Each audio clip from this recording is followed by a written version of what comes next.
Quando o assunto é espiritualidade, não basta parecer, é preciso ser.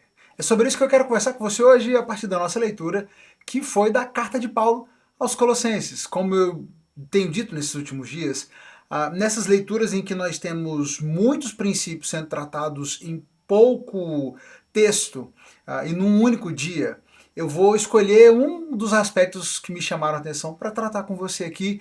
Encorajo você a que faça a leitura para que possa absorver todo o resto do conteúdo. E para nossa reflexão, eu quero focar num tema que é tratado no finalzinho do capítulo 2 e início do capítulo 3 dessa carta de Paulo aos Colossenses. Paulo está escrevendo essa carta, então, para os irmãos, para os fiéis em Cristo na cidade de Colossos. São gentios que foram convertidos, que receberam a mensagem do Evangelho, pessoas que Paulo, inclusive, não conheceu ainda. É uma igreja que Paulo não conheceu pessoalmente, ele ainda não esteve lá. Essa comunidade ouviu a mensagem do Evangelho através de Epáfras, que era um deles e que foi alcançado pela mensagem do Evangelho, cooperador do ministério de Paulo, e Epáfras, então, foi o responsável por levar a mensagem do Evangelho à cidade. Então, Paulo começa a carta falando sobre a alegria dele, de ouvir o testemunho, de ouvir o relato da obra que Deus vinha fazendo entre eles. Fala sobre a oração e o desejo de que o Senhor continue fortalecendo e continue abençoando para que eles cresçam no conhecimento do Senhor e amadureçam na sua jornada de fé, para que eles entendam o senhorio de Jesus, como Jesus ele é uma figura central, ele é a imagem do Deus invisível, tudo foi criado por meio dele, nada existiria sem ele. Paulo trata sobre essa questão da grandiosidade, do senhorio, da divindade de Jesus.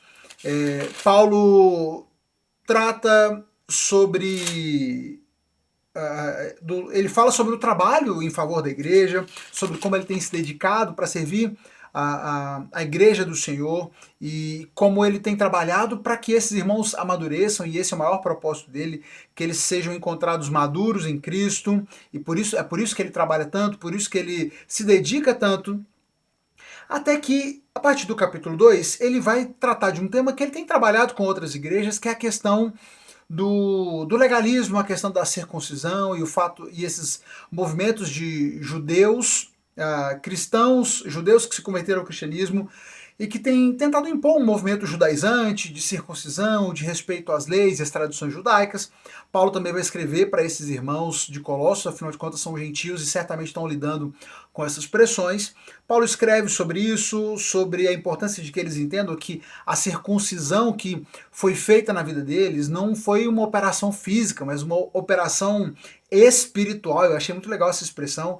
Vocês foram circuncidados, mas não por uma operação física, e sim espiritual, na qual foi removido o domínio da sua natureza humana. Essa é a verdadeira circuncisão que foi feita na vida deles, foi removido esse domínio dessa natureza humana. Ele fala sobre como o batismo simboliza isso, o fato de que eles foram sepultados com Cristo, ressuscitaram para uma nova vida também com Jesus. E diante disso ele fala, olha, então não aceitem ser condenados, ser subjugados por ninguém que insista numa humildade fingida. E aí eu quero ler aqui o texto a partir do verso 18 do capítulo 2, ele diz assim: não aceitem a condenação daqueles que insistem numa humildade fingida e na adoração de anjos que alegam ter visões a respeito dessas coisas. A mente pecaminosa deles os tornou orgulhosos. Eles não estão ligados a Cristo, que é a cabeça do corpo. Então ele faz esse alerta, não deixem que essas pessoas aflijam vocês, subjuguem vocês e obriguem vocês a nada.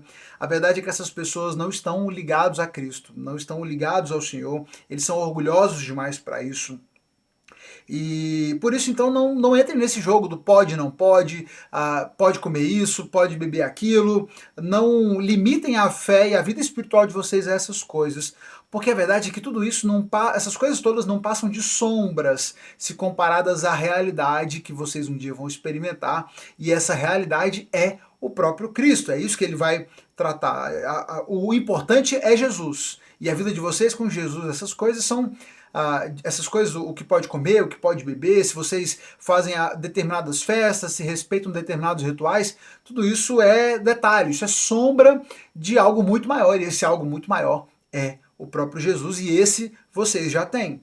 E aí ele vai dizer a partir do verso 22, essas regras não passam de ensinamentos humanos sobre coisas que se deterioram com o uso.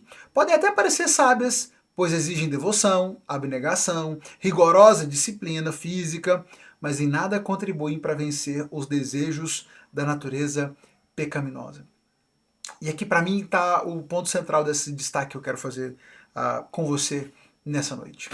Paulo trata sobre o perigo de que as nossas práticas religiosas e as práticas religiosas adotadas pelas pessoas sejam, na verdade, meras conjecturas humanas que têm aparência de sabedoria por englobarem aspectos que parecem espirituais, né? Elas exigem uma devoção, exige uma abnegação, exige uma disciplina rigorosa, física, então existe um custo, parece que está sendo cobrado algo. Então, ao olhar para isso, alguém pode olhar e falar, tá vendo, isso aqui parece sábio, deve ser certo, porque está cobrando, está exigindo coisas que parecem espirituais. Mas Paulo faz esse alerta, não se deixem levar, enganar por essas coisas que parecem sábias, mas que em nada contribuem para vencer os desejos da natureza pecaminosa. E no fundo, é esse o objetivo das práticas religiosas, é nos ajudar a vencer os desejos dessa nossa natureza pecaminosa, a lidar com os nossos pecados, a lidar com as nossas tentações. E essa religiosidade meramente de aparência e de simples exigências físicas e que demandem esforço, isso na verdade não nos ajuda a vencer essas tentações. Ele vai falar então no início do capítulo 3, o que fazer? Diante disso, se não é sobre religiosidade, o que fazer então? Mantenha os olhos fixos na realidade do alto. Pensem nas coisas do alto. Agora, sua verdadeira vida está escondida com Cristo em Deus. Façam morrer as coisas pecaminosas e terrenas que estão dentro de vocês. Agora é o momento de se livrarem da ira, da raiva, da maldade, da maledicência, da linguagem obscena. Nessa nova vida, não importa se você é judeu ou gentio, se é circuncidado ou incircuncidado, se é inculto ou incivilizado, se é escravo ou livre. Cristo é tudo que importa e Ele vive em todos. Nessa nova vida, quem importa é Cristo e Ele é tudo em todos.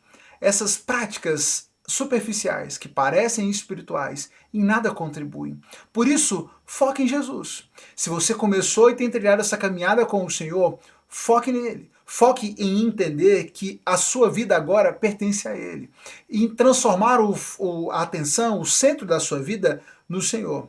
Mantenha os olhos fixos nas coisas que são do alto, pense nas coisas que são do alto, entenda que a sua vida verdadeira agora está escondida em Cristo, com Cristo em Deus, e faça morrer a sua natureza pecaminosa em Jesus. Ele é tudo em todos, Ele é tudo que nós precisamos.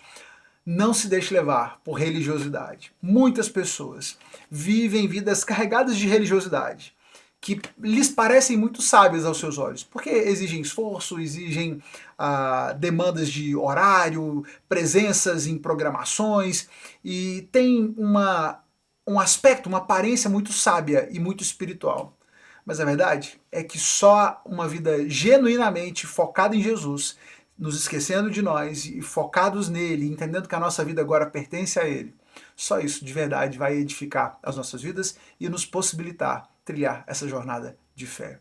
Que você coloque isso em prática na sua vida, que o Senhor te abençoe nessa jornada. Compartilhe essa reflexão com alguém que possa ser abençoado, clica na setinha, manda para um amigo, para um familiar e volta aqui amanhã que nós temos mais uma reflexão. Deus te abençoe.